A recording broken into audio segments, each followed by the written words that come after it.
Hello. जैसा कि हम लोगों ने पिछले क्लास में ब्रिटिश एडमिनिस्ट्रेशन कराया था, उसके बाद कल पढ़ा रहे थे भारतीय संविधान का निर्माण। तो भारतीय संविधान का निर्माण जो है ना, आपका पब्लिक एडमिनिस्ट्रेशन का सिलेबस तो नहीं है। वो केवल पॉलिटी इम्पोर्टेंस से इम्पोर्टेंट है, ठीक है। लेकिन मैंने उसको वर्कआउट किया। वैसे आप लोग को जानना चाहिए कि जो संविधान आपके पास है वह किस मतलब क्रम में बस डेवलप होते हुए आज इस रूप में पहुंचा है। समझ रहे हैं? तो अभी हम लोग देखेंगे जो दूसरा टॉपिक इम्पोर्टेंट है, वह है भारतीय संविधान का, भारतीय प्रशासन का संवैधानिक पृष्ठभूमि, फिलोसफिकल, क्या कहते हैं, मतलब फिलोसफिकल एंड, इस टॉपिक का नाम है philosophical, philosophical and constitutional, philosophical and constitutional framework of government, framework of government, ये सिलेबस टॉपिक का नाम है। कहने का मतलब क्या हुआ, इसके हिंदी में क्या कहेंगे? सरकार का दार्शनिक और संवैधानिक पक्ष, दार्शनिक और संवैधानिक पक्ष हुआ। संवैधानिक ढांचा बोलो, फ्रेमवर्क का मतलब क्या होता है? ढांचा होता है। तो ये हुआ इसका, सरकार का दार्शनिक और संवैधानिक ढांचा। इसमें क्या क्या पढ़ना है सो मैं बता दूं। इसमें पढ़ना है salient feature and value message. Salient feature, salient feature का मतलब क्या हुआ? भारतीय संविधान के क्या क्या गुण है, विशेषता है, सो आपको पूछता है। And value premises, value premises का मतलब क्या होता है? मूल आधार वाक्य, मूल आधार वाक्य। फिर नेक्स्ट इसमें है कॉन्स्टिट्यूशनलिज्म, है संविधानवाद, संविधानवाद जिसे कहते हैं। फिर तीसरा है पॉलिटिकल कल्चर, पॉलिटिकल कल्चर का मतलब होता है राजनीतिक संस्कृति। फिर होता है bureaucracy and democracy, bureaucracy and मतलब थोड़ा अलग टाइप का है, ब्यूरोक्रेसी एंड डेमोक्रेसी ये। और फिर है democracy and development, bureaucracy and development. तो इस तरह से चार पांच टॉपिक इसमें है, एंड डेवलपमेंट। यही हो बीपीएससी के सिलेबस से बिल्कुल अलग है। तो टॉपिक का नाम क्या हुआ? टॉपिक का नाम है आपका, टॉपिक का नाम है philosophical and constitutional framework of government. इसमें सबसे पहला टॉपिक क्या है? इसमें पहला टॉपिक है आपका कॉन्स्टिट्यूशनल, मतलब salient features and value premises. दूसरा टॉपिक क्या हुआ? कॉन्स्टिट्यूशनलिज्म। तीसरा टॉपिक क्या हुआ? Political culture. चौथा टॉपिक क्या हुआ? Bureaucracy and democracy. और पांचवा कौन हुआ? Bureaucracy and development. इतना चीज होना है इसमें, ठीक है। समझ में आ रहा है? तो हम लोग देखते हैं एक्चुअली क्या है कि अगर आपने मार्क कर किया होगा, जो फर्स्ट पेपर पढ़ा था, मैंने आपको बताया था कि फर्स्ट पेपर और सेकंड पेपर में बहुत ज्यादा डिफरेंस नहीं है, केवल अप्रोच का, पर्सपेक्टिव का डिफरेंस है। कि एडमिनिस्ट्रेशन, जैसे हम लोग प्रशासन ले लो या पब्लिक एडमिनिस्ट्रेशन ले लो, तो पब्लिक एडमिनिस्ट्रेशन में आप देखोगे पेपर वन में जो था आपका, वो क्या था? आपका पेपर वन में था एडमिनिस्ट्रेटिव सिद्धांत है, दैट इज थ्योरी। दूसरा इंडियन इंडियन पार्ट हो गया, that is behavioural part, that is practical part, empirical part. इसमें सैद्धांतिक पक्ष पढ़ते हैं और इसमें हम लोग भारतीय पक्ष पढ़ते हैं। तो इसमें हम लोगों ने एक टॉपिक पढ़ा था, भारतीय लोक प्रशासन की पारिस्थितिकी, याद होगा आपको? प्रशासन की पारिस्थितिकी याद होगा आपको? इसको अंग्रेजी में कहते हैं ecology of administration. Ecology of administration पढ़ा था ना? इसके पहले आपने एक टॉपिक पढ़ा था भारतीय प्रशासन का उद्विकास, लोक प्रशासन का उद्विकास। उद्विकास आपने पढ़ा था। उद्विकास में आपने पहला चरण, द्वितीय चरण, एवोल्यूशन पढ़ा था ना? तो यहाँ पर अभी आप ऑलरेडी एवोल्यूशन पढ़ चुके हैं। एवोल्यूशन में आपको मैंने बताया, यस, एक चीज और रहा जिसको आपको थोड़ा बताना था, मैं बता दूंगा।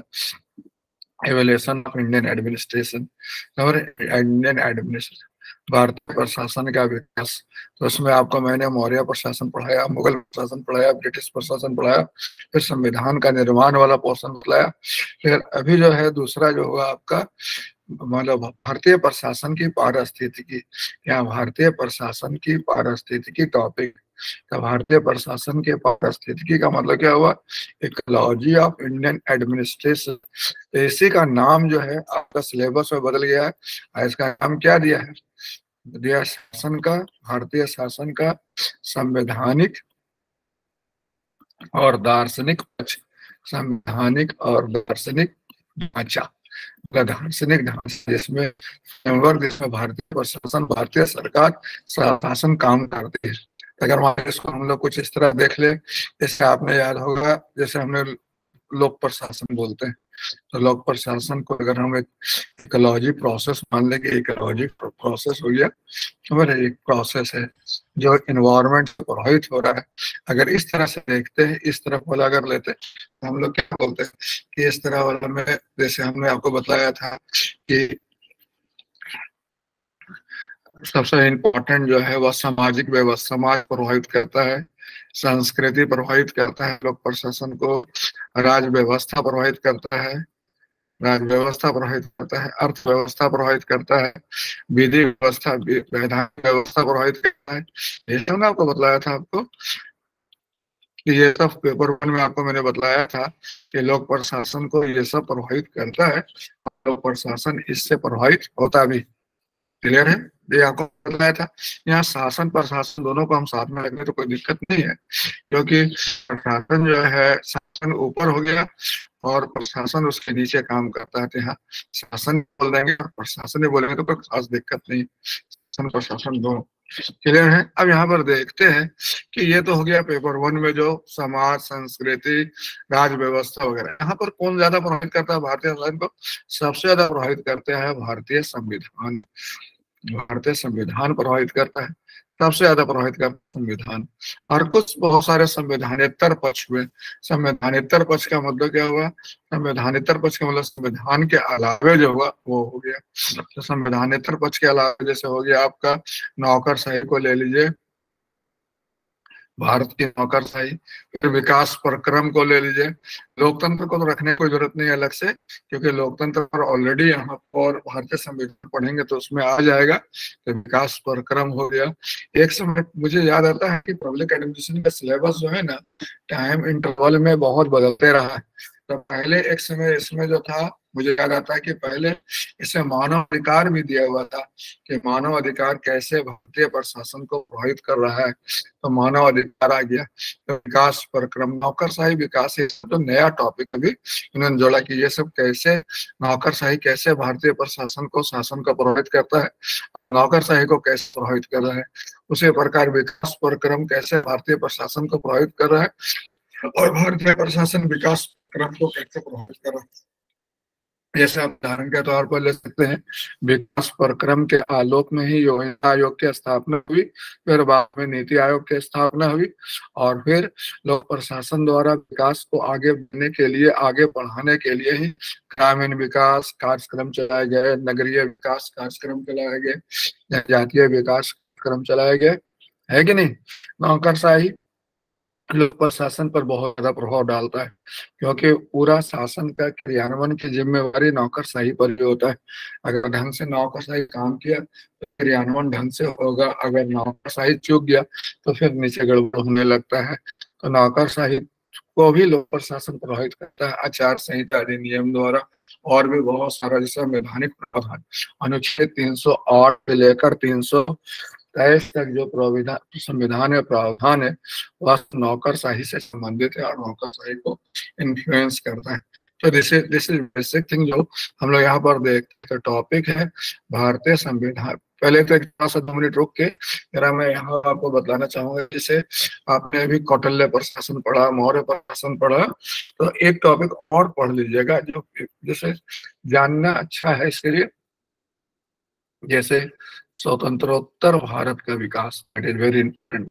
स्वतंत्रोत्तर भारत का विकास, स्वतंत्रोत्तर भारत का विकास का मतलब क्या हुआ, स्वतंत्रोत्तर भारत का विकास का मतलब हुआ आपका स्वतंत्र, post independent, post independent, independent development of Indian administration. तो पोस्ट इंडिपेंडेंट का स्वतंत्रता प्राप्ति के बाद, तो यहाँ पर हम लोग उसको बांट जैसे देख सकते हैं। शासन का मूल्य, शासन का मूल्य 1900, यहाँ पर शासन का मूल्य रख लीजिए, शासन का मूल्य रख लीजिए। यहाँ केंद्रीय प्रशासन रख लीजिए, यहाँ केंद्रीय प्रशासन रख लीजिए, यहाँ प्रांतीय प्रशासन रख लीजिए, यहाँ पर आप स्थानीय प्रशासन रख लीजिए और स्थानीय प्रशासन लोकल एडमिनिस्ट्रेशन।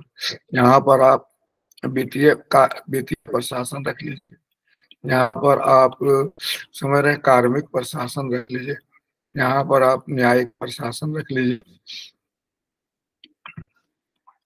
समझ रहे। यहाँ पर उसका सबका भाव कर दीजिए। अब यहाँ पर हम लोग दो वर्ग में बांट देते हैं इसको, 1950 यहाँ रख लेते हैं, यहाँ 2023 रख लेते हैं, क्योंकि 2023 चल रहा है। तो आप यहाँ पर आराम से देख सकते हैं कि वर्चुअली कैसे भारतीय प्रशासन का जो स्वरूप है वह कैसे प्रभावित हुआ है। जैसे शासन का मूल आप देखते कि शुरू में क्या लोक कल्याणकारी राज था, लोक कल्याणकारी राज, स्वतंत्रता प्राप्ति के बाद हम लोक कल्याणकारी राज्य की स्थापना की दिशा में काम करना शुरू किए। और आज हम लोग किस पर बात कर रहे हैं?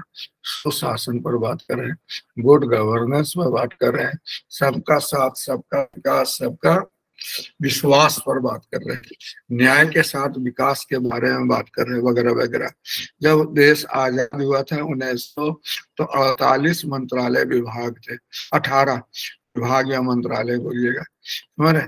और अब क्या है, 70 से भी अधिक हो गए, समझ रहे, 70 से भी अधिक है, 75 से भी अधिक है। भी केंद्र स्तर पर ये आप देखते होंगे। और ये बहुत सारा चेंज किया गया शासन के स्वरूप में भी। प्रांतीय प्रशासन आप देखते होंगे, उसमें राज्यों का क्या हुआ था, पुनर्गठन हुआ था, मतलब भाषाई आधार पर। मेरी बात समझ रहे, जब देश आजाद हुआ था उस समय। और अभी जो है कितना राज्य, 28 राज्य होगा, 28 राज्य भी 29 राज्य और केंद्र शासित प्रदेश वगैरह वगैरह, यहाँ पर उसको बताइए। फिर स्थानीय प्रशासन में केवल शहरी था, यूएलबी ज्यादा था, समझ रहे। और आज क्या है, यूएलबी और पंचायती राज दोनों है, पीआरआई दोनों बहुत बेहतर से काम कर रहा है, समझ रहे। और आप देखते हो इसके अलावा बीआरएम बना था, बीआरएम मतलब बलवंत राय मेहता समिति बना, जिसके रिकमेंडेशन पर पंचायती राज की स्थापना करनी थी, वगैरह वगैरह। फिर आप फाइनेंस एडमिनिस्ट्रेशन में देखते थे कि आप उस समय फाइनेंस एडमिनिस्ट्रेशन में 3 विभाग थे, 3 विभाग, वित्त प्रशासन वित्त मंत्रालय में थे। और अभी क्या रहते 5 विभाग है और बहुत सारा चेंज। अभी वित्त विभाग, वित्त मंत्रालय में मिनिस्ट्री ऑफ फाइनेंस में, समझ रहे कि नहीं सारे, बहुत सारे चेंज किए गए। तो ये सब आपको बोला। कार्मिक प्रशासन में देखो ये बहुत इंपॉर्टेंट है, मतलब कह सकते हो 2 अखिल भारतीय सेवा थे, 2 अखिल भारतीय सेवा और भी 3 अखिल भारतीय सेवा है, ऑल इंडिया सर्विस है। और भी आप देखते हो उस समय जो था, मतलब क्या था, उपनिवेशिक तंत्र ज्यादा था, मतलब कैसे तो रूल ओरिएंटेड ज्यादा था। आज क्या हो रहा है, रोल ओरिएंटेड हो रहा है, रोल ओरिएंटेड और रोल ओरिएंटेड। तो ये जो बतलाने का मैं कोशिश कर रहा हूँ, इसका मेरे को अभी तो आप धीरे धीरे जैसे जैसे आप आगे बढ़ोगे वैसे और इम्पोर्टेंट होते चल जाएगा। जैसे आप देखते हो न्यायिक प्रशासन में देख लो, न्यायिक प्रशासन में सुप्रीम कोर्ट बना 1900, उसके बाद अभी सुप्रीम कोर्ट और हाई कोर्ट। अभी तो बहुत सारा जो है, मतलब कह सकते हो सुप्रीम कोर्ट हाई कोर्ट के अलावा बहुत सारा ट्रिब्यूनल बन गया है, ट्रिब्यूनल है और बहुत ऐसा तो है। इसके अलावा बहुत सारा ट्रिब्यूनल और बहुत सारा कमेटी व्यवस्था किया गया। तो कहने का मतलब क्या हुआ, ये जो स्केच मैंने भी जो आपको सामने जो लिखा है, ये बतलाने का मैंने कोशिश किया है कि स्वतंत्रता प्राप्ति के बाद भारतीय प्रशासन कैसे डेवलप किया। तो ये जो है ना, आपको अचानक एक दिन में तुरंत डेवलप नहीं हो। जैसे जैसे आप अभी केंद्रीय प्रशासन पढ़ेंगे, फिर प्रांतीय प्रशासन पढ़ेंगे, फिर स्थानीय प्रशासन पढ़ेंगे, तो आपकी जानकारी और क्लियर हो जाएगा।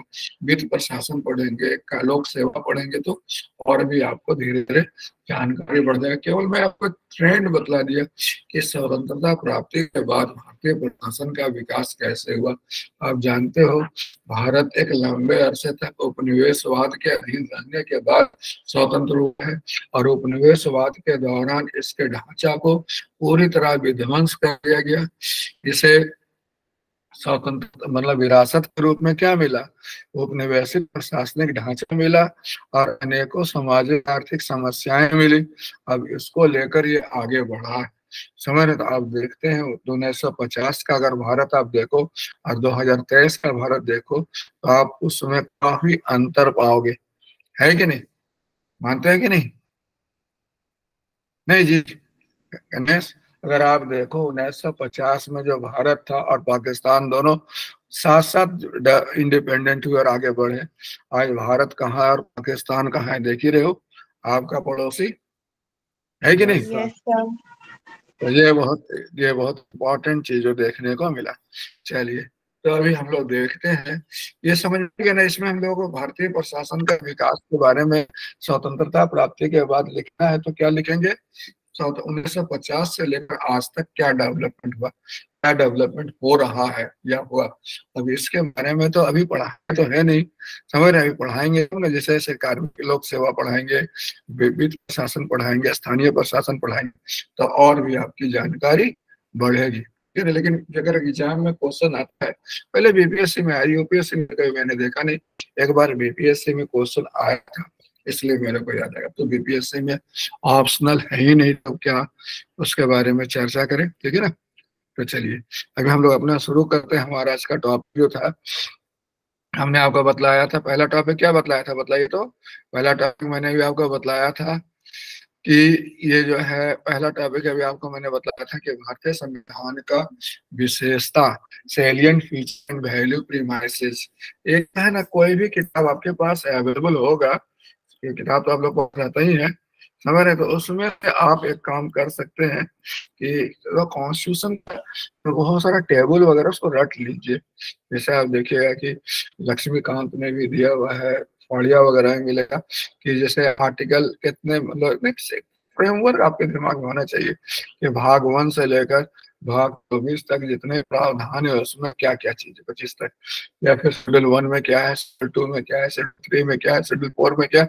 तो उससे ब्रॉड आउटलाइन आपके दिमाग में होना चाहिए कौन आर्टिकल किस में आता है, ताकि आपको समझने में आसानी रहेगा।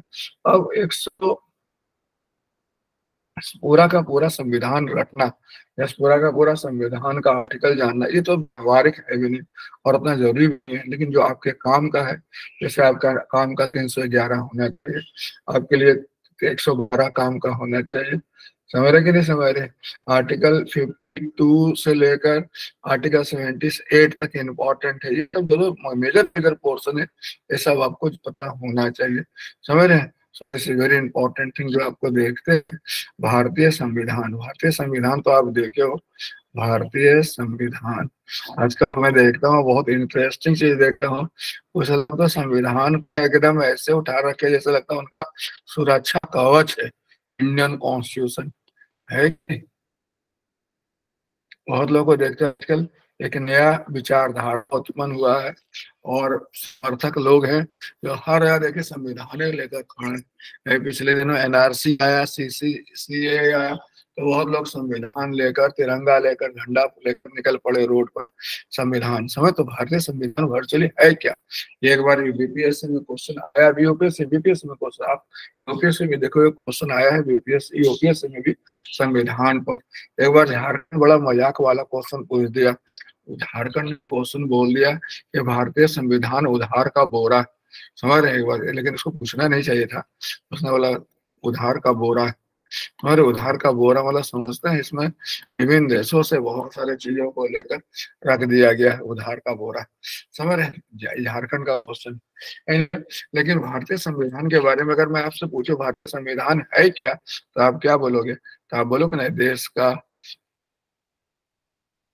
सर्वोच्च कानून, ये देश का सर्वोच्च कानून है कि नहीं, मानते इस बात को? ये देश का सर्वोच्च कानून है, इससे बड़ा तो कुछ नहीं है। उसके बाद और क्या बताइए? ये शासन का, सत्ता का स्रोत है देश में, शासन का, सत्ता का स्रोत है। सत्ता का स्रोत मतलब समझते हो, जितने लोग जो सत्ता प्राप्त कर रहे हैं वो कहाँ से प्राप्त कर रहे हैं? संविधान से ही प्राप्त कर रहे हैं, है कि नहीं? यस तीस, सर। तीसरा बोलो और क्या बतलाओगे संविधान के बारे में, तो कुछ बताओ। या देश का सर्वाधिक महत्वपूर्ण दस्तावेज है, सामाजिक दस्तावेज। सामाजिक दस्तावेज मतलब समझते हो, सामाजिक प्रलेख। सामाजिक प्रलेख का मतलब होता है document. It is very important social document. Social document है कि नहीं। मान लो आज से सपोज कीजिए 4,000 वर्ष 5,000 वर्ष बाद जब हमारी सभ्यता बिल्कुल खत्म हो जाएगी और किसी को भारतीय संविधान खुदाई करेगा जमीन उमीन का, तो भारतीय संविधान का प्रति हाथ में लग गया और भारतीय संविधान को पढ़ेगा तो उसको क्या जानकारी मिलेगी कि भारत बहुत उन्नत देश था, यहाँ लिखित संविधान था, यहाँ पर समाज के कमजोर वर्ग के लिए अलग से प्रावधान किए गए थे, ये गणराज्य व्यवस्था था, यहाँ मौलिक अधिकार था, यहाँ मौलिक अधिकार की गारंटी दी गई थी। पूरा एकदम पढ़ेगा कि नहीं पढ़ेगा। जैसे हम लोग अभी सिंधु घाटी सभ्यता के बारे में कयास लगाते रहते हैं कि नहीं, ऐसा होगा वैसा होगा, है कि नहीं। और मतलब और भारतीय संविधान के बारे में मतलब ये जो है देश का पवित्र ग्रंथ, पवित्रतम ग्रंथ है, सबसे पवित्र ग्रंथ मान सकते हो इसको, मान सकते हो। देश का पवित्रतम ग्रंथ है, मतलब सबसे इम्पोर्टेंट ग्रंथ मान सकते हो इसको, इस मायने में। समझ जैसा अपने मतलब आज के तारीख में सब लोग उसको एकदम संविधान का प्रति हाथ में लेकर लहरा रहा है, इसका मतलब क्या है, उसको इम्पोर्टेंस देता है तब ना वो लहरा रहा है हाथ में। तो ये बहुत इम्पोर्टेंट देश का पवित्रतम ग्रंथ हो गया। और क्या मतलब ये जो वो क्या है मतलब ये भारतीयों का क्या है बताइए। भारतीय भारतीयों भारत भारतीय नागरिकों का समझ रहे हैं, स्वतंत्रता और सुरक्षा की गारंटी है। सुरक्षा की गारंटी है, मानते हैं इस बात को। Yes sir. अगर कुछ भी होगा तो सीधे आप संविधान की रक्षा का दायित्व किसको दिया गया है, सर्वोच्च न्यायालय को दिया गया है। तो आप जब तक संविधान है तब तक आप सुरक्षित है। संविधान नहीं है, पिछले दिनों इस पर बड़ा ही चल रहा था, डिबेट चल रहा था, जैसे बहुत लोग घबराए हुए थे। तो कुछ लोग सर्वोच्च न्यायाधीश थे, पता नहीं क्या नाम है, बोले सर जब तक सर्वोच्च न्यायालय है आपको डरने की जरूरत नहीं है, आपकी रक्षा सुरक्षित है कि नहीं। जैसे तो वैसे सर्वोच्च न्यायालय वर्तनी करता क्या है, तो सर्व संविधान की रक्षा करता है। और संविधान की रक्षा करने के कार्यक्रम में एक तरफ नागरिकों को अधिकार दिया हुआ है, समझ रहे कि नहीं समझ रहे, और एक तरफ सरकार पर मर्यादा भी है, अधिकार भी है और मर्यादा भी है। तो उसका क्या कहता है मतलब निर्धारण करता है। ये कहता है, ये क्या मतलब ये कह सकते हो ये जो है शासन के अधिकार और मर्यादा का क्या मतलब, ये अधिकार और मर्यादा का निर्धारक है, डिटर्मिनांट है कि शासन के अधिकार और मर्यादा का निर्धारक है। क्या क्या शासन का अधिकार है और क्या क्या शासन का मर्यादा है उसका निर्धारक है कि नहीं। तो इस हिसाब से आप देखते हो Indian constitution is not merely a constitution और लीगल बुक। ये किताब नहीं है बल्कि इसके और ही बहुत सारे इंडिकेशन है, डायमेंशन है। समझ में आया आपको। Hello. Yes sir. Yes sir. तो ये जो मैंने 5-6 पॉइंट बतलाया कि ये देश का सर्वोच्च कानून हुआ, देश में सत्ता का स्रोत हुआ, देश का सर्वाधिक महत्वपूर्ण सामाजिक प्रलेख हुआ, देश का सबसे पवित्र ग्रंथ हुआ, भारत के जो नागरिक हैं इवन बाहर के नागरिक हैं उनकी भी स्वतंत्रता की गारंटी देता है, सुरक्षा की गारंटी देता है, और संविधान की अधिकार और शासन के अधिकार और मर्यादा दोनों का निर्धारक है। सरकार का क्या अधिकार होगा क्या मर्यादा होगा ये बहुत इंपॉर्टेंट है। समझ में आया आपको। अब हम लोग देखते हैं, एक बार हम लोग देखते हैं जैसे यहाँ पर आप लोग यूपीएस से इसमें क्वेश्चन आया था, जैसे प्रोविजन और ऐसा कहते हैं provisions of Indian constitution and alien feature, ये दोनों एक ही चीज के, दोनों में कुछ फर्क बतला सकते हो।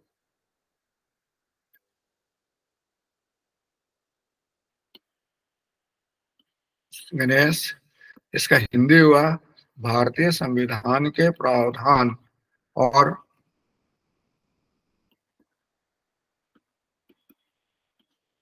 मुख्य विशेषताएं, मतलब कह सकते हैं मुख्य विशेष फीचर मतलब क्या होगा, महत्वपूर्ण विशेषताएं, उल्लेखनीय विशेषताएं, मुख्य विशेषताएं। तो प्रावधान और विशेषताएं दोनों बराबर होता है कि दोनों में कुछ फर्क होता है, बताइए। प्रावधान का मतलब क्या होता है और विशेषता का मतलब क्या होता है? सर दोनों अलग अलग है। हाँ हाँ बताइए ना, तो क्या अलग है?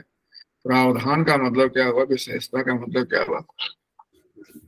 जैसे आपसे मैं पूछता हूँ, आपके पास मोबाइल है, जितने भी स्टूडेंट हैं सबके पास लगभग मोबाइल है, बहुत कॉमन है। तो आपके मोबाइल में क्या क्या प्रोविजन है, आपके मोबाइल की क्या विशेषता है, तो दोनों तुम्हें एक ही चीज बताइएगा, थोड़ा अलग अलग चीज बताइएगा। अलग अलग। हमें लगता है कि प्रावधान का मतलब हुआ उसका structural dimension, structural part, input जो उसके अंदर कंपोनेंट हुआ उसके बारे में प्रावधान हुआ। जैसे भारतीय संविधान में मौलिक अधिकार का प्रावधान किया गया है, भारतीय संविधान में न्यायिक समीक्षा का प्रावधान किया गया। मेरी बात समझ रहे कि नहीं समझ रहे? और उसका फंक्शनल इम्प्लीकेशन को हम लोग क्या बोलते हैं, ये स्ट्रक्चरल डायमेंशन हो गया, और ये क्या हुआ उसका फंक्शनल फीचर, फंक्शनल एस्पेक्ट हो गया। उसके कार्यात्मक पक्ष को हम लोग बोलते हैं विशेषता बोलते हैं। का प्रावधान और विशेषता, जैसे भारतीय संविधान में अनुसूचित जाति के लिए, अनुसूचित जनजाति के लिए अनुसूची 5 और 6 में विशेष प्रावधान किया गया है। वो विशेषता नहीं हुआ, वो क्या लगता है आपको? विशेषता हुआ भारतीय संविधान विश्व का सबसे बड़ा लिखित संविधान है। भारतीय संविधान समझ रहे हैं, क्या बोल सकते हैं? और भारतीय संविधान में गणराज्य का गणराज्य भारतीय संविधान एक गणराज्य व्यवस्था है। मतलब प्रावधान और विशेषता जो है ना, प्रावधान से ही विशेषता बनता है। इस प्रकार आपके मोबाइल में जितना प्रोविजन होगा उतना ज्यादा फीचर्स हो गए, और जितना कम प्रोविजन होगा उतना कम फीचर्स हो गए। सस्ता मोबाइल में कम प्रोविजन होते हैं तो फीचर्स भी कम रहते हैं, महंगा मोबाइल में प्रोविजन भी ज्यादा होते हैं और फीचर्स भी ज्यादा होते हैं। मेरी बात समझ रहे कि नहीं समझ रहे? तो प्रोविजन आएगा तो उसका थोड़ा अप्रोच अलग हो जाएगा।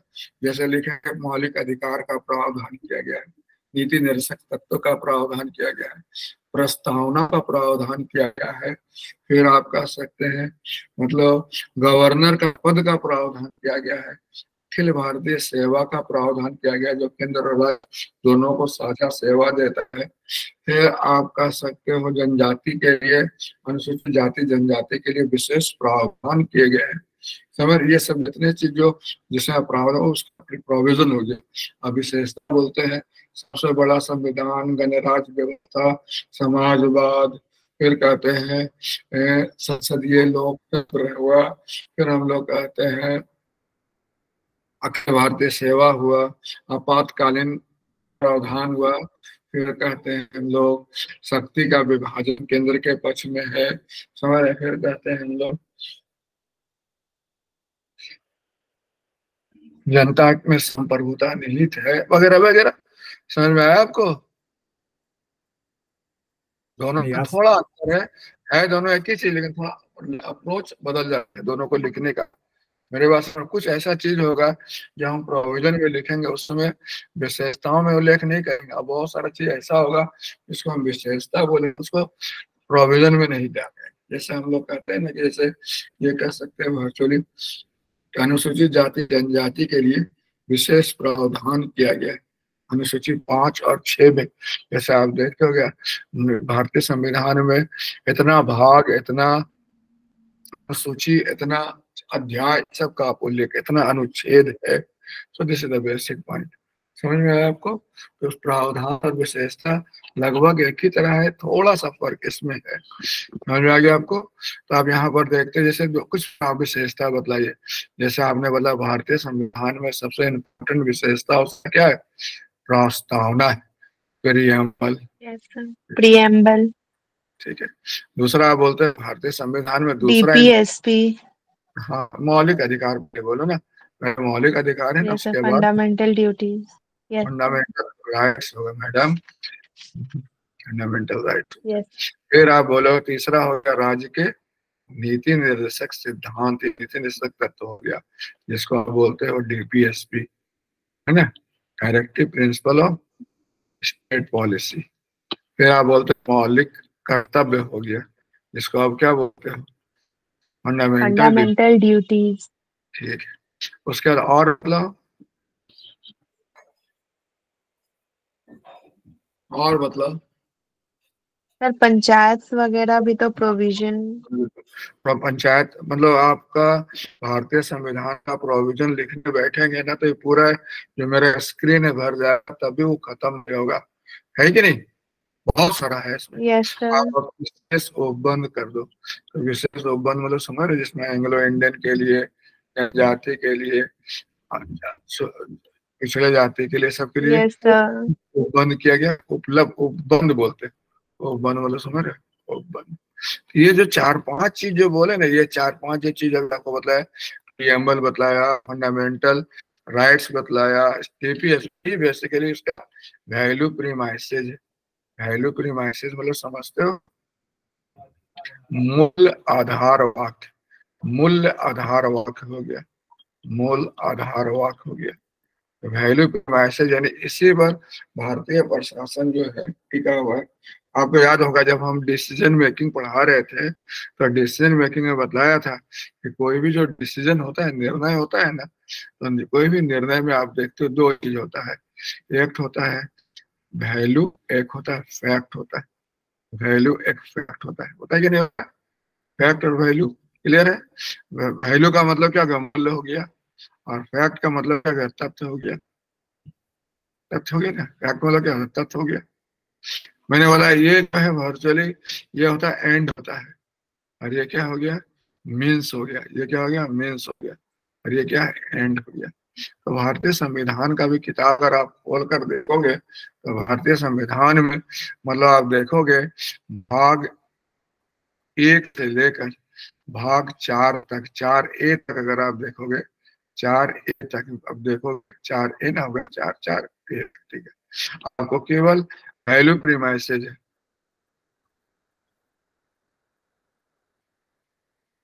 और भाग 5 से लेकर भाग 22 तक या भाग जितना भी 24 तक जितना भी आप देखते हो, वो क्या है, फैक्ट प्रीमाइसेज है। मानते हो इस बात को? Yes sir. कैसे कैसे वैल्यू प्रीमाइसेज है और फैक्ट प्रीमाइसेज है?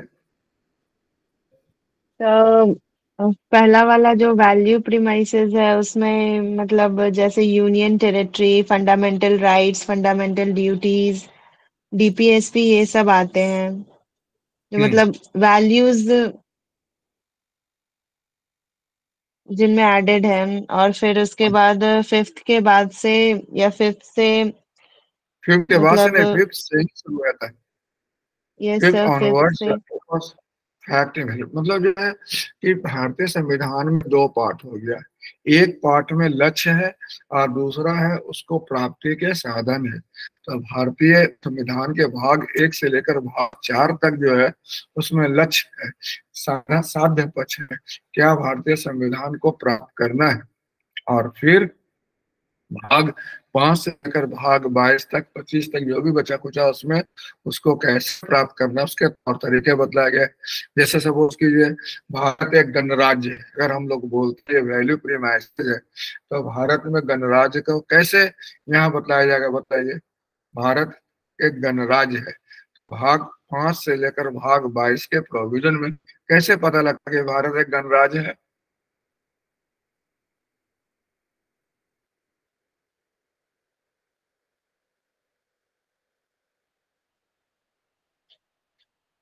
एक तो जो अभी मेरे को तुरंत याद आ रहा है वो है राष्ट्रपति का चुनाव, क्योंकि गणराज्य में क्या होता है, राष्ट्र का प्रधान निर्वाचित होता है, और भारत में राष्ट्रपति जो है राष्ट्र का प्रधान है। और भाग 5 में अनुच्छेद कोई होगा जिसमें क्या है, राष्ट्रपति के चुनाव का प्रावधान है, तो ये बतलाता है कि नहीं भारत एक गणराज्य यस है। सर। Yes sir. और मतलब हम लोग में अब मतलब judiciary, election commissioner, auditor general वगैरह सबको मतलब इंडिपेंडेंट है वो लोग। तो इस तरह उससे गणराज्य प्रूव होता है। जब आप बोलते हो कि भारत एक गणराज्य, तो उससे क्या प्रूव होता है? गणराज्य का मतलब क्या होता है? हम्म,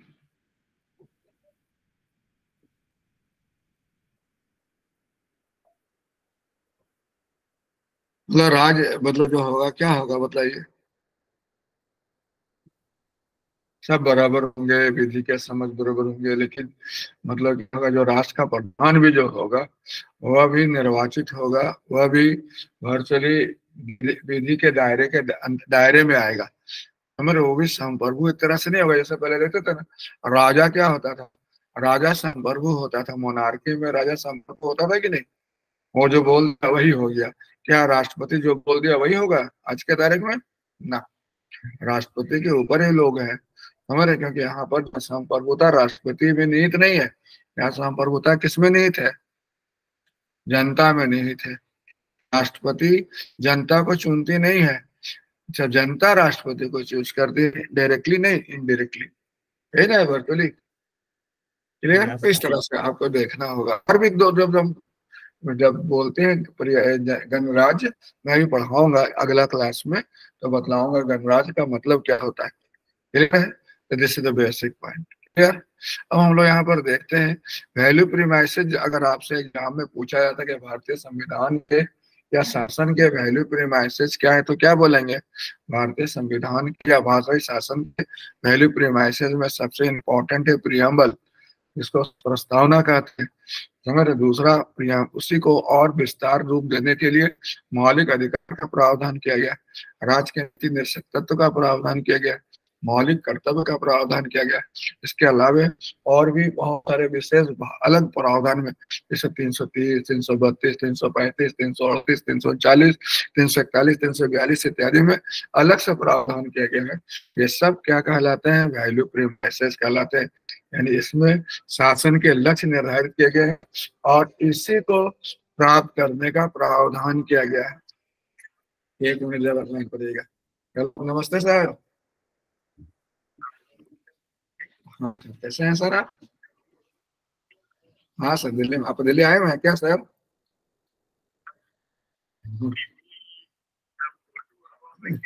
एकदम गुड।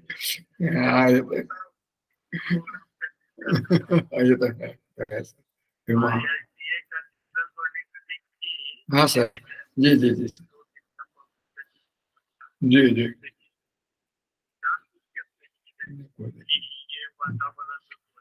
जी सर, जी सर। ठीक है सर। और सब बढ़िया ना सर? दिसंबर में आएंगे सर, दिसंबर में आते तो मिलते हैं सर। वैसे तो हम अनुपम के कांटेक्ट में है, और वही वहां से क्लियर करवाना है जल्दी से। उसके बाद देखते हैं क्या होता है। हाँ बस बस, बिल्कुल बिल्कुल बिल्कुल भाई, मैं लगा हुआ हूँ सर। मैं इनको बोल रहा हूँ हो जाएगा हो जाएगा, केवल बोल रहे हैं, पता नहीं क्या उसमें हमको लगता है लोचा है। देखना पड़ेगा। बिल्कुल बिल्कुल सर, बिल्कुल। फिर समय की मर्यादा निकलते जा रही है। दिसंबर में सर, दिसंबर। जी सर, जी सर, जी सर। ठीक है सर। मुलाकात होगी सर, पक्का। क्लास रिकॉर्ड होता है। क्या हो रहा है जी? हाँ, तो क्या मैं बोल रहा था? मैं बोल रहा था कि जो प्रस्तावना हुआ, मौलिक अधिकार हुआ, राज्य के निदेशक तत्व हुआ, मौलिक कर्तव्य हुआ, ये सब क्या इसमें आता है?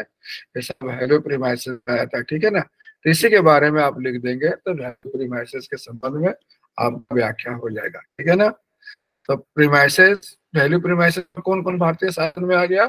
प्रस्तावना, मौलिक अधिकार, राज्य के निदेशक तत्व, मौलिक कर्तव्य, और आपका विशेष उपबंध जो विभिन्न प्रावधान में किए गए। क्लियर? समझ में आया आपको? चलिए, यस सर। यस। हम लोग देखते हैं टॉपिक जो है। और उसके बाद एक टॉपिक था जिसको संविधानवाद कहते हैं। अभी वैल्यू प्रीमाइसेस अभी और आगे पढ़ेंगे। अभी जब संविधान और संविधानवाद पर आपके साथ डिस्कस करना चाहेंगे कि संविधान और संविधानवाद में क्या फर्क होता है। समझे? ये बहुत इंपॉर्टेंट टॉपिक है, संविधान और संविधानवाद।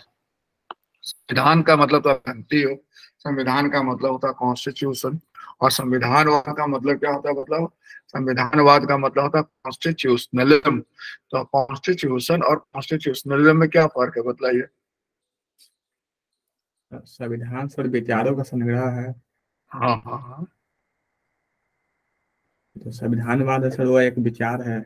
हाँ, यस। इसका तो इसका दायरा संविधानवाद एक विचारधारा हुआ, एक विचार, जैसे समाजवाद एक विचारधारा हुआ, तो एक प्रकार मतलब कह सकते हो समाज संविधानवाद एक विचारधारा है, जो एक्सपेक्ट करता है कि देश का शासन कैसे हो, संविधान के प्रावधानों के अनुसार हो, संविधान के में विश्वास रखना, संविधान पर के विचार पर आस्था रखना संविधानवाद हुआ। और जो डॉक्यूमेंट है आपके पास अवेलेबल, वो क्या है, संविधान है। समझ, जैसा भारतीय संविधान देखा होगा, काफी लंबा चौड़ा मसौदा है कि नहीं, जो हिंदी और अंग्रेजी दोनों में अवेलेबल है। विश्व के अधिकांश देशों में लिखित संविधान है, कुछ देशों में अलिखित संविधान भी है। समझ, लेकिन ज्यादातर तो संविधान जब बोलते हैं तो इसका मतलब क्या होता है, एक लीगल मतलब डॉक्यूमेंट होगा, समझ रहे कि नहीं समझ रहे, तो जिसमें जो सत्ता का सर्वा होगा, सब उसी से हिसाब से मैनेज मैनिपुलेट होते होंगे वगैरह वगैरह। इसे यहाँ पर देखिए, बड़ा इंपॉर्टेंट चीज है, संविधानवाद और संविधान अलग अलग अवधारणा है। Constitutionalism and constitution are two different concepts but they are related to each other, लेकिन दोनों एक दूसरे से जुड़ा हुआ है। समझ रहे, तो यूजुअली साथ साथ होता है। जैसे भारत में संविधान भी है, संविधानवाद भी है। संविधान मतलब संविधान भी है, और दूसरा संविधान में आस्था रखने वाले विचार भी है। सब लोग इसका एक तरीका से विश्वास करते हैं कि नहीं, संविधान सर्वोपरि है, दिस दैट, समझ रहे। लेकिन कई कई दफा दोनों अलग अलग, जैसे इंग्लैंड में देखिए, इंग्लैंड में संविधान तो नहीं है, लेकिन संविधानवाद मौजूद है वहाँ। और जब जर्मनी वगैरह में देखिए, जब वहां पर हिटलर का शासन था, तो उसमें संविधान तो था, लेकिन संविधानवाद नहीं था। अगर इसको आज आधार बनाए तो आप देखो, रूस में संविधान है लेकिन संविधानवाद नहीं है, इजराइल में संविधान है लेकिन संविधानवाद नहीं है कि नहीं। पता नहीं फिलिस्तीन के पास संविधान है कि नहीं, हमको आइडिया नहीं है। क्या लगता है शिवानी, फिलिस्तीन के पास अपना संविधान है? होना तो चाहिए।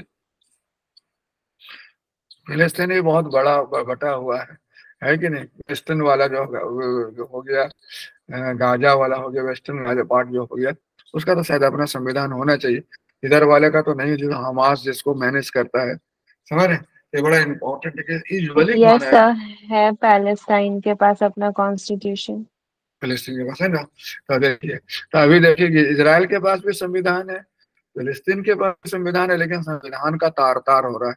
जब फिलिस्तीन ने या जब हमास ने, अगर हमास को मान लेते हैं हम लोग कि वहाँ का लेजिटिमेट फोर्स है, यानी कि वहाँ का फिलिस्तीन का वैधानिक तंत्र है, तो उसके द्वारा इजराइल पर कब्जा हमला होना, उसके लोगों को बंदी बनाना, वो संविधानवाद के विपरीत गया। वह क्या हुआ, उसी प्रकार अभी देखो, संविधान इजराइल द्वारा हमारे संविधान फलस्तीन में के क्षेत्र में लगातार हमला, अतिक्रमण, ये संविधानवाद का उल्लंघन हो रहा है कि नहीं हो रहा। दोनों देशों में संविधान है, लेकिन दोनों देशों ने संविधानवाद को नहीं देखा, है कि नहीं। सो this is the basic point जो कभी कभी देखने को मिलता है। तो संविधान और संविधानवाद इन जनरल एक ही मतलब सिक्के के दो पहलू हुए। अगर आप अगर देश में संविधानवाद होगा, तभी यूजुअली लोग संविधान बनाते भी है कि नहीं। दोनों साथ साथ ही चलता है। लेकिन कई दफा जैसे इंग्लैंड में संविधान नहीं बनाया, तो इसका मतलब इंग्लैंड में कुछ है ही नहीं। इंग्लैंड में संविधान नहीं, लेकिन इंग्लैंड में संविधान के बदले है क्या, तो बहुत सारा परंपरा है, रीति रिवाज है, न्याय निर्देश है, समझ रहे कि नहीं सर। एक कागज का डॉक्यूमेंट नहीं है, लेकिन बहुत सारा मतलब कलेक्शन है, जिसको आप वहाँ का संविधान का सब कुछ मायने में समझ रहे। तो this is the basic point. संविधान के बारे में आप क्या बोलते हो, संविधान के बारे में मैंने बताया कि यह जो हुआ विधिक नियमों का चयन है, जिसके आधार पर देश का शासन चलता है कि नहीं होता। विधिक नियमों का उस कलेक्शन हो सकता है, विधिक नियमों का संग्रह हो सकता है, जिसके आधार पर वह प्राय क्या होता है, रिटन होता है, हमारे के नहीं लिखित दस्तावेज में होता है। मतलब इस प्रकार संविधान क्या एक रिटन डॉक्यूमेंट हुआ, जो सरकार के संरचना और कार्यक्रम जिसमें क्या होता है, वर्णित होता है। जब भारतीय संविधान को आप देखेंगे तो आपको उससे पता लग जाएगा कि भारत में केंद्र प्रशासन कैसा होगा, राज्य प्रशासन कैसा होगा, कि उनका क्या काम होगा वगैरह वगैरह। So this is basic point. Clear है? तो इसमें संरचना और कार्यक्रम दोनों का उल्लेख होता है, क्योंकि संविधानवाद क्या हुआ, एक विचारधारा हुआ जो लोगों के, राष्ट्र के लोगों के जीवन शैली, मूल्य, विश्वास, आदर्शों की व्याख्या करता है। मतलब लोगों का संविधान में आस्था है, लोगों का जीवन उसी हिसाब से है, मूल्य उसी हिसाब से, विकास विश्वास के हिसाब से, आदर्श उसी हिसाब से, इस हिसाब से सेविक कह सकते हो। उस मायने में संविधान वाले की विचारधारा हुआ जो लोगों के विचार में समाहित है, लोगों का संविधान के प्रति आस्था है और उसी हिसाब से वो क्या जीवन शैली, मूल्य, विश्वास, आदर्श है। संविधान एक खास समय में विकसित होता है, निर्मित होता है कि नहीं। जैसे भारत में 1946 में संविधान सभा बना, कैबिनेट 1950 से बन गया। लेकिन संविधानवाद क्या होता है, यह जो होता है समृद्धि और विकास की उपज, वह धीरे धीरे इंक्रीमेंट। और जैसे से आप देखो 1950 में भारत संविधानवाद देखो और 2023 में संविधानवाद देखो, दोनों एक ही है, दोनों में कुछ फर्क हुआ है। 1950 और 2023 में बहुत सारा चीज आ गया। जैसे आप देखते हो शिक्षा का अधिकार आ गया, और एक सूचना का अधिकार आ गया, जन शिकायत का अधिकार आ गया, तो दायरा बढ़ता ही जा रहा है। सो this is the basic point. Clear है कि नहीं? जैसे आप देखो संविधानवाद जो है संविधान से अधिक व्यापक होता है, क्योंकि कंसेप्ट है that it is more than legal document होता है कि नहीं। आइए, बिना लिखित संविधान के भी संभव, इंग्लैंड इसका उदाहरण है कि नहीं। तो आप कह सकते हो आज के परिप्रेक्ष्य में जिस विश्व के जिसमें हम रहते हैं उसमें ब्रिटेन को हम लोग मानते हैं आधुनिक संविधानवाद का जनक, समझ कि नहीं। आधुनिक जो मॉडर्न कॉन्स्टिट्यूशनलिज्म है उसका जनक कौन है? आपका माना जाता है फ्रांस को माना जाता है, ब्रिटेन को माना जाता है। क्या 18वीं सदी में यूरोपीय देशों में जैसे ऐसे पढ़े लिखे जो यूरोपियन देश वेल डेवलप थे, काफी डेवलप हुआ, इसके प्रति जागरूकता आगे आगे बढ़ी, रुचि बढ़ी।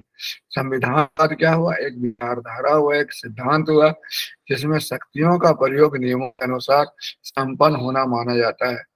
क्या क्रियाकलापों, सरकारी क्रियाकलापों का वैधानिकता निर्धारित करता है, समझ रहे हैं। तो जैसे क्या होता है, एक विचारधारा, एक सिद्धांत, एक उपागम, एक दृष्टिकोण जो सर्वमान्य माना जाता है।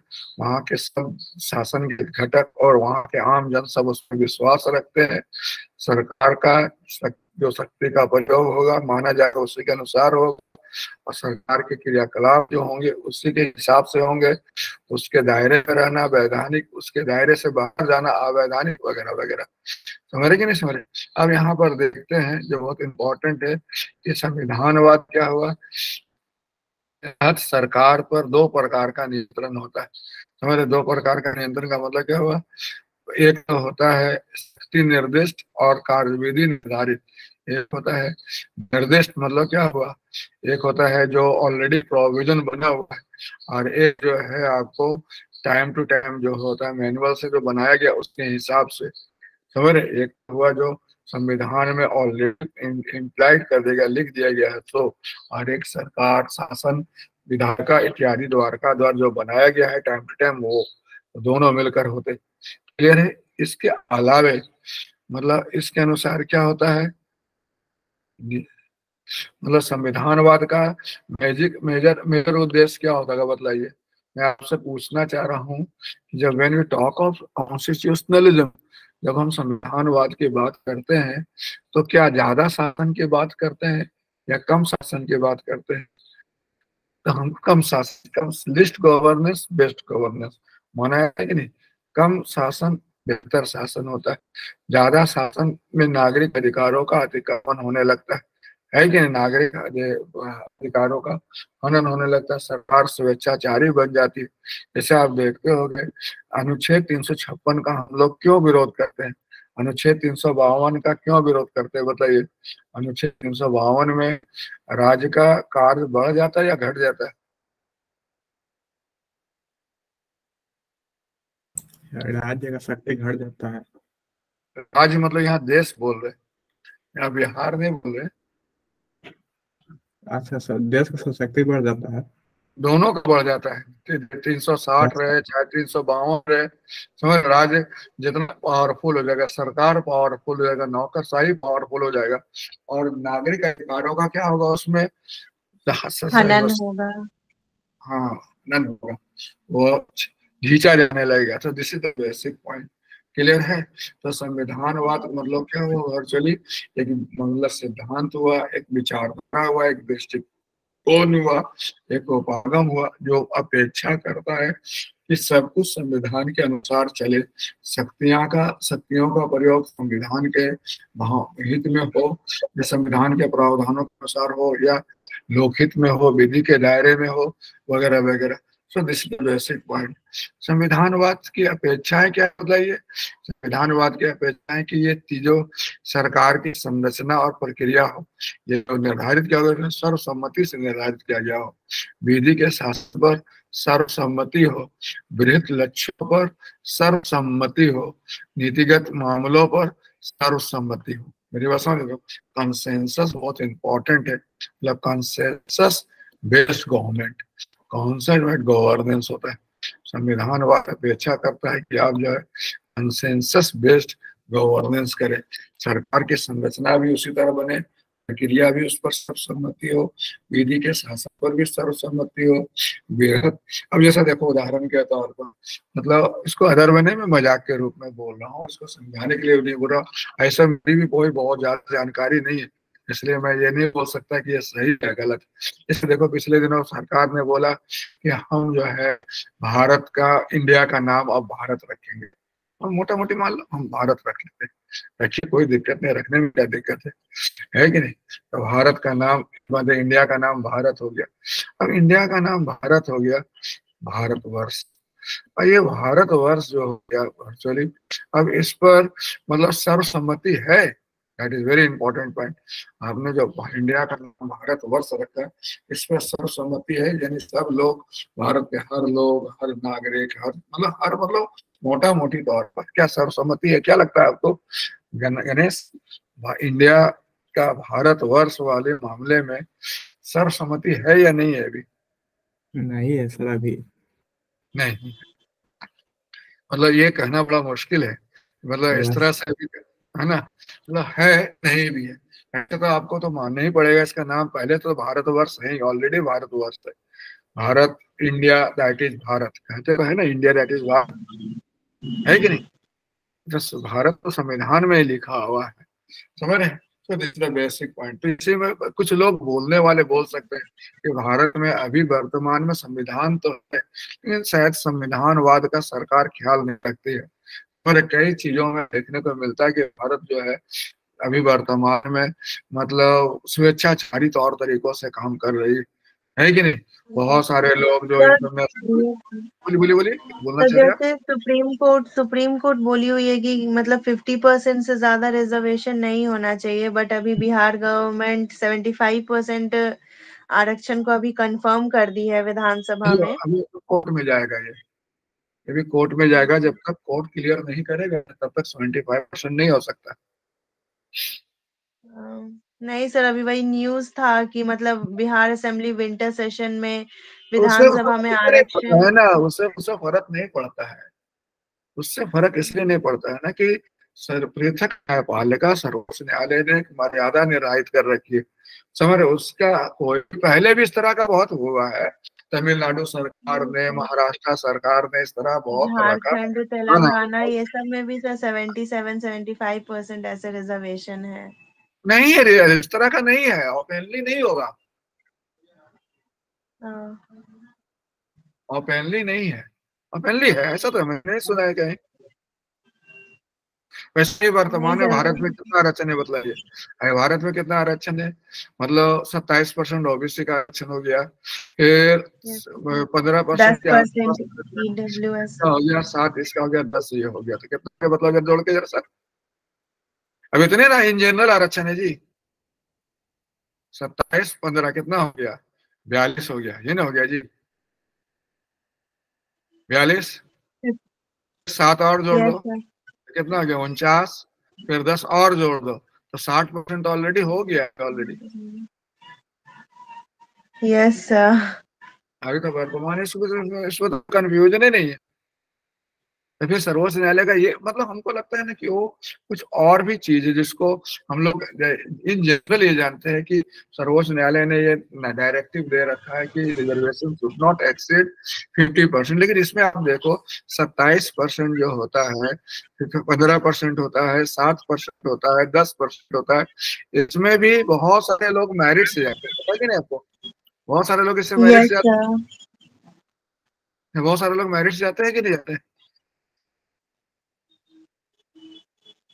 तो अभी तो इस बारे में बहुत कहना मुश्किल है कि क्या होगा। और मेरा मानना है कि ये तरीका ही बिल्कुल गलत है कि आप जाति के आधार पर आरक्षण देने का बात बिल्कुल बेतुका टाइप का मेरे को लगता है। ये तो सर मतलब अभी लॉ। इलेक्शन है तो शायद मतलब कुछ कुछ कर रहे हैं ये लोग कि हाँ, बस बस सपोर्ट बस मिल जाए। मेन वही क्या है कि वर्चुअली जो है ना, जो संविधान में जो आरक्षण का प्रावधान का जो जनक सब मतलब रहे हैं, मतलब अम्बेडकर हुए चाहे और भी जो लोग कर्पूरी ठाकुर थे, मंडल थे, ये लोग सब लोग ने इस बात को भी माना है कि इसको एक अस्थायी व्यवस्था नहीं बनाया जाना चाहिए। ये विशेष प्रावधान है जो समय अंतराल के लिए होना चाहिए। इसको परमानेंट 100% कर दो ना ब्रदर, क्या दिक्कत है? 100% कर दो आरक्षण, है कि जितना जाति सबको बांट दो अपने हिसाब से, तो फिर तो हो जाएगा एकदम, जिसमें प्रतिभा का तो कोई मतलब ही नहीं रह गया। तो मेरिट क्यों व्यवस्था बनाया गया? Yes sir. तो this is a very important thing. तो मेरिट एंड रिप्रेजेंटेशन दोनों के बीच में बैलेंस होना बहुत जरूरी है कि नहीं? चलिए अच्छा, जैसा आप देखो मेरिट मतलब यूरोपीय देश है और भी जितने देश हैं, ये लोग जो हैं जैसे दो वैल्यू समझ लो, एक को बोल दो अचीवमेंट वैल्यू, एक को बोल दो अचीवमेंट वैल्यू और ascription value. That is very important point. समझ रहे? उपलब्धि मूल्य और निर्दिष्ट मूल्य। अगर हम किसी को जाति के आधार पर, लिंग के आधार पर, भाषा के इस पर कि आप लेडी हो इसलिए आपको आरक्षण दे रहे हैं, या आप ब्राह्मण हो इसलिए आपको आरक्षण दे रहे हैं, या आप जनजाति इसलिए आरक्षण दे रहे हैं कि ये हुआ, और दूसरा हुआ या नौकरी दे रहा हूँ, ये तरीका कि आप चूंकि लेडी हो इसलिए आपको नौकरी दे रहा हूँ, या आप जो है जनजाति हो इसलिए आपको नौकरी दे रहे हैं, एक क्राइटेरिया ये। और दूसरा आप योग्य हो इसलिए आपको मैं नौकरी दे रहा हूँ। दोनों में फर्क है कि नहीं? तो एक यस बैलेंस तो सर। होना ही चाहिए। तो बैलेंस प्लस मतलब कह सकते हो तो मैरिट दोनों का, रिप्रेजेंटेशन का दोनों का बैलेंस होना चाहिए, जो मुझे लगता है। पता नहीं क्या कहने का मतलब है, क्या सरकार चाह रही है करना, ये तो होगा नहीं तो बिल्कुल तय है। क्योंकि मतलब कांग्रेस भी इन जनरल कभी भी कास्ट सेंसस के पक्ष में नहीं है। कांग्रेस का अपना सिद्धांत कभी कभी, चूंकि चुनाव इसलिए बोल रही है, नहीं तो आज तक कांग्रेस भी कास्ट सेंसस से विश्वास नहीं करती, और बीजेपी तो बिल्कुल नहीं करती। अदरवाइज करती नहीं अभी तक कांग्रेस, अगर उसके ध्यान में रहता तो। कांग्रेस ना वर्चुअली कास्ट सेंसस में विश्वास करती है, और ना ही new pension old pension scheme में विश्वास करती है। ओल्ड पेंशन स्कीम को बीबी नरसिम्हा वाजपेयी के समय आया, तो वाजपेयी के बाद 11-12 साल रहे कांग्रेस, कहाँ उसको फिर लागू की? तो उसको भी ओल्ड पेंशन स्कीम से न्यू पेंशन स्कीम से उतना मतलब नहीं, क्योंकि अभी मुद्दा चल रहा है, इससे वोट मिल जाएगा, इसलिए उसको विश्वास मिला के चला रही है। लेकिन दोनों का थोड़ा पॉलिसी जो है थोड़ा सा एक ही तरह का है कुछ मायने में। एनीवे, चलिए हटाइए। तो जो मैं आपको बोल रहा था कि वर्चुअली जो है कि सर्वसम्मति होना बहुत जरूरी है। तो यही सर्वसम्मति, अभी अभी जो आप बात करें तो उसी में सर्वसम्मति का अभाव है कि नहीं? सो this is the basic point कि जो सरकार बने, विधि का शासन बने, बृहत लक्ष्य बने, उसमें सर्वसम्मति होना बहुत जरूरी है। चलिए अब हम लोग देखते हैं संविधानवाद के कार्यात्मक सिद्धांत क्या है। इस मतलब क्या है बताइए? इसमें जो होगा कि जो संगठन बनेंगे, समझ रहे हैं ना। इसमें क्या होगा, विभेदीकरण के सरकार संगठन बनेंगे, राज्य के कार्यों के विभेदीकरण से संबद्ध संगठन होंगे। समझ रहे कि नहीं समझ रहे, दैट इज वेरी इंपॉर्टेंट। जैसे डिफरेंशिएशन के हिसाब से ऑर्गेनाइजेशन बनेंगे। और दूसरा जो होगा, इसमें नियंत्रण और संतुलन होगा, that is check and balance. Check and balance मतलब एक दूसरे पर नियंत्रण रखेंगे। फिर इसमें कह सकते हैं मतभेद और आर्बिट्रेशन का प्रावधान किया जाएगा। आर्बिट्रेशन का प्रावधान का मतलब क्या हुआ, विवादों को समझाने का, निपटाने का उपाय किया जाएगा। डिपार्टमेंट्स मतलब कह सकते ऑर्गेनाइजेशंस बेस्ड ऑन डिफरेंशिएशन। पहला जो होगा क्रियात्मक रूप में कि डिफरेंशिएशन के आधार पर डिपार्टमेंट बनेंगे। दूसरा चेक एंड बैलेंस रहेगा ताकि सब एक दूसरे को कंट्रोल रख सके। तीसरा विवाद को निपटारा करने का क्या होगा, तंत्र होगा। समझ रहे हैं। और ये जो होगा मतलब संविधान द्वारा इन्फोर्स हो जाएगा सामाजिक आर्थिक नीति का अपनाने का विधि। जो भी विधि अपनाया जाएगा मतलब सामाजिक आर्थिक व्यवस्था में बदलाव लाने का या परिवर्तन करने का, वह विधि संविधान द्वारा संरक्षित होगा, संविधान के प्रावधानों के अनुरूप होगा। और इसमें मूलभूत स्वतंत्रता और संरक्षण को प्रोटेक्शन दिया जाएगा। मतलब basic liberty and protection of individual rights liberty should be given. तो ये संविधानवाद का कार्यात्मक पक्ष है, यानी संविधानवाद से इन सब उद्देश्यों को प्राप्त करने का या इस तरह की व्यवस्था को प्राप्त करने का प्रावधान है। सबसे पहला जितने ऑर्गेनाइजेशंस होंगे सब डिफरेंशिएशन के आधार पर होंगे। फिर उन ऑर्गेनाइजेशंस के बीच में चेक एंड बैलेंस होगा। फिर उनके विवाद को निपटारा करने के लिए मतलब आर्बिट्रेशन अरेंजमेंट होगा।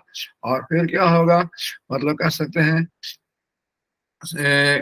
जो भी सोशल इकोनॉमिक चेंजेस के लिए मैकेनिज्म होंगे सब संविधान द्वारा मतलब लेजिटिमाइज होंगे। और फिर क्या होगा, बेसिक लिबर्टी एंड प्रोटेक्शन को सर्वोपरि माना जाएगा। समझ रहे हैं। तो this is the basic point. और लास्ट देखते हैं इसमें क्या है। जैसे आप देखते हैं संविधानवाद के विभिन्न पहलू। तो संविधानवाद के विभिन्न पहलू क्या है, मतलब जैसे देखिएगा कि संविधान द्वारा मौलिक और आवश्यक सरकारी संगठनों का निर्माण होगा। फिर संविधान के माध्यम से राजनीतिक शक्ति पर नियंत्रण होगा। भविष्य में संभावित परिवर्तनों का भी निर्धारण किया जाएगा कि आगे क्या हो सकता है। प्री एक्टिव मतलब समझ रहे, प्री एक्टिव मतलब पहले ही से तैयारी किया जाएगा। और फिर मतलब ऑर्गेनाइजेशन ऑफ पॉलिटिकल पावर, ये सब विभिन्न, जब when we talk of constitutionalism ये सब चीजों का हम वहां पर देखेंगे। There will be existence of this things.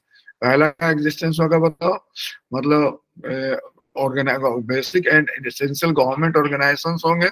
दूसरा मतलब कॉन्स्टिट्यूशन द्वारा फोर्स मैकेनिज्म, कंट्रोल मैकेनिज्म होगा। प्री एक्टिव इनिशिएशन होगा कि कोई चीज आगे क्या घटित हो सकता है उस हिसाब से मैनेज करना। और फिर पॉलिटिकल, जैसे आप कह सकते हो, जैसे अभी जैसे आप देखा होगा कि जैसे लोकसभा का सीट को विधानसभा लोकसभा का सीट को रोक दिया गया, संसद का सीट को फ्रीज कर दिया गया है ना। संसद को सीट को फ्रीज कर दिया था कि नहीं अभी, मतलब 25 साल तक। अब बढ़ेगा, जब संसद का आकार नया संसद आया तब बना। पिछले दिनों महिला आरक्षण को लेकर बहुत सारे लोग पहुंच गए सुप्रीम कोर्ट और वो कि महिला का आरक्षण को तत्काल लागू करवाइए। सर्वोच्च न्यायालय ने क्या बोला, अभी मैं लागू नहीं करवा सकता हूँ क्योंकि ये नए व्यवस्था के हिसाब से प्रावधान किया गया।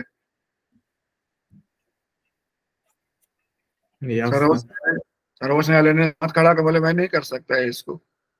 ये व्यवस्था ही वैसा बना हुआ कि जब नया बनेगा संसद, उसमें जब 800-700 का लोगों का सदस्य संख्या होगा तब महिलाओं का 1/3 आरक्षण की व्यवस्था होगी। अभी वाला में नहीं। समझ रहे। So this the basic point. तो आप देखते हो कि संविधानवाद बड़ा मतलब वो एक व्यवस्था है जो न्याय संगत, विधि सम्मत, समझ रहे, उपयुक्त शासन की संकल्पना करता है, जिसमें एक तरफ शासन पर प्रभावी नियंत्रण और दूसरे तरफ नागरिकों का अधिकार और हितों का प्रॉपर संरक्षण, दोनों का प्रावधान है। अब देखो विश्व में संविधानवाद तो है ही, लेकिन संविधानवाद के दो एस्पेक्ट आपको देखने को मिलेंगे। एक एस्पेक्ट आपको मिलेगा देखने के लिए इधर उदारवादी देशों में, और दूसरा आपको मिलेगा आपका मार्क्सवादी देशों में। उदारवादी देश में कौन आ गया? उदारवादी देश में आ गया आपका यूरोपियन देश, अमेरिका आ गया, स्विट्जरलैंड, नॉर्वे वगैरह। अब मार्क्सवादी देश जिसमें ईस्टर्न यूरोपियन कंट्री आ गया, इधर एक चाइना वगैरह को रख सकते हो। इधर दोनों में संविधान है, दोनों के संविधानवाद है, लेकिन दोनों के संविधानवाद में थोड़ा आपको अंतर होगा। एक में होगा state controlled economy, state controlled mechanism, एक में होगा मतलब कह सकते हो more right and liberty to individual. समझ रहे हैं? एक में होगा आपको राज्य का कार्य कम होंगे, एक में राज्य का कार्य ज्यादा होगा। एक में मौलिक अधिकारों पर थोड़ा अंकुश रहेगा, एक में मौलिक अधिकारों को पूरी स्वतंत्रता दिया जाएगा। तो इस प्रकार आप देखते हो कि यूरोपीय देशों में क्या है, यूरोपीय देश किस श्रेणी में आता है?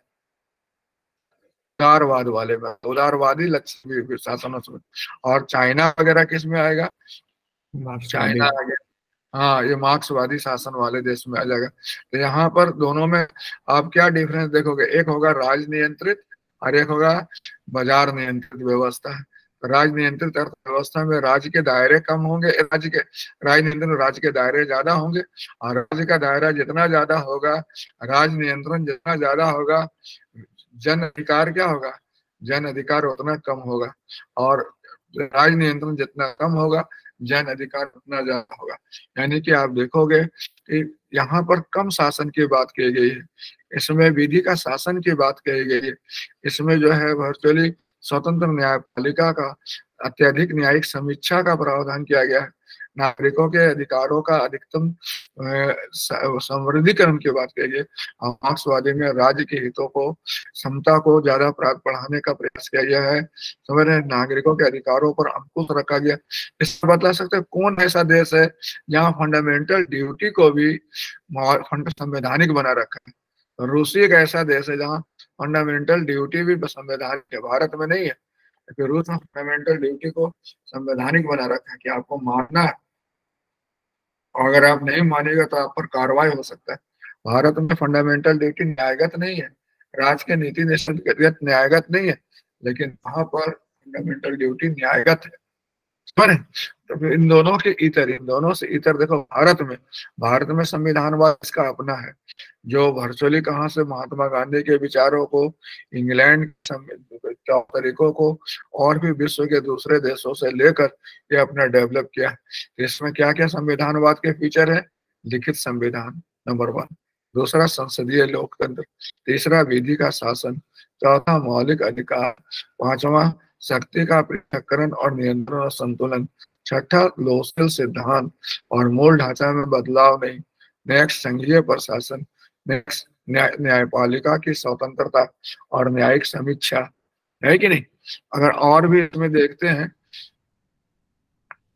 अगर सपोज कीजिए इसी चीज को अगर हम लोग डिस्कस करना चाहें उदारवादी के संदर्भ में, तो बतला सकते उदारवादी संदर्भ में इनमें से कौन कौन सा चीज होगा?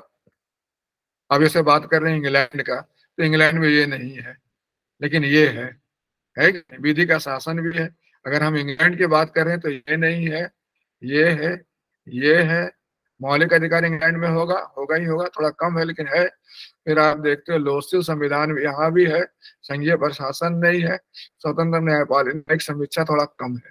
इसलिए अगर आप अमेरिका की बात करें, अमेरिका में क्या देखेंगे?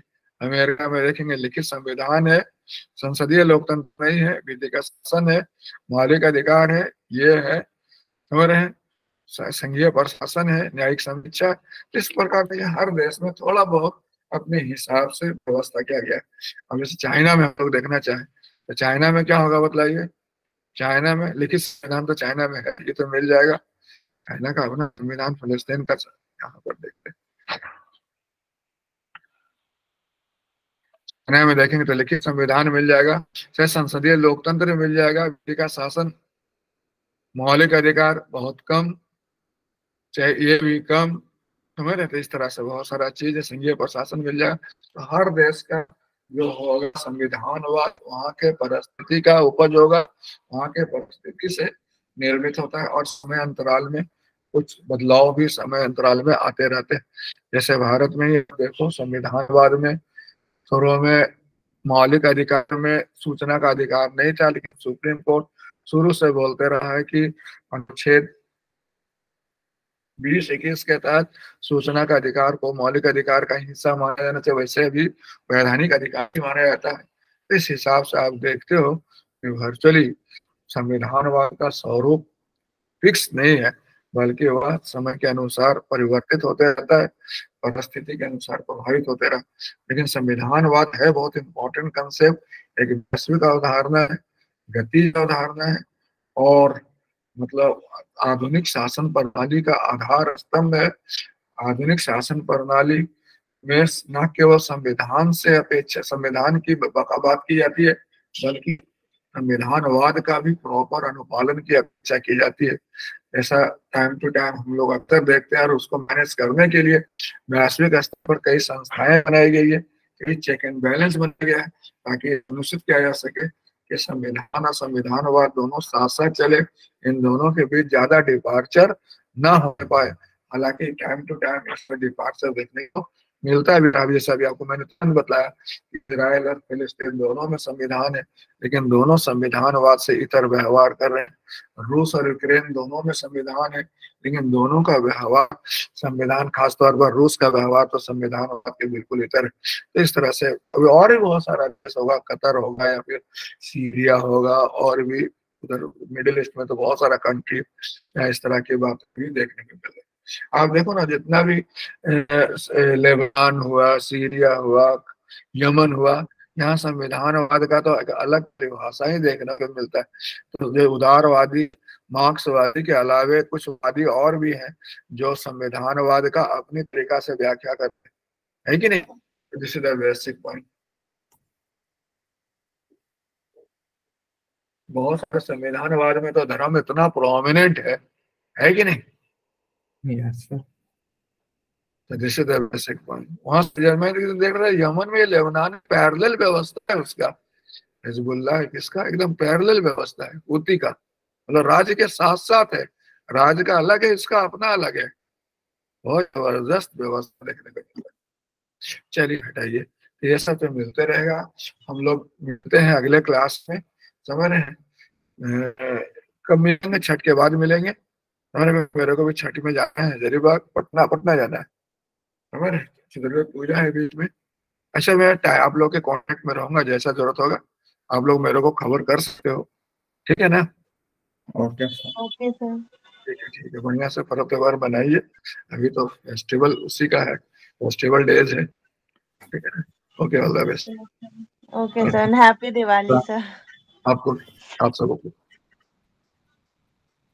Thank you sir. वेलकम।